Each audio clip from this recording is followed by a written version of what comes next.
ஆங்கார ரூபம் கொண்டு கண் கொண்டு பார்த்தா ஆனமன வாழுகின்ற மாசாணியாத்தா ஆங்கார ரூபம் கொண்டு கண் கொண்டு பார்த்தா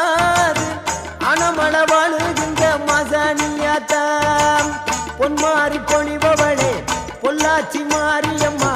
பூனாச்சி மலையினிலே வால்பார மாரியம்மா அகிலமெல்லாம் வாழ்பவளே ஆங்கார நீலி ஆனமல வாழுகின்ற மாசாணி தாயி அகிலமெல்லாம் வாழ்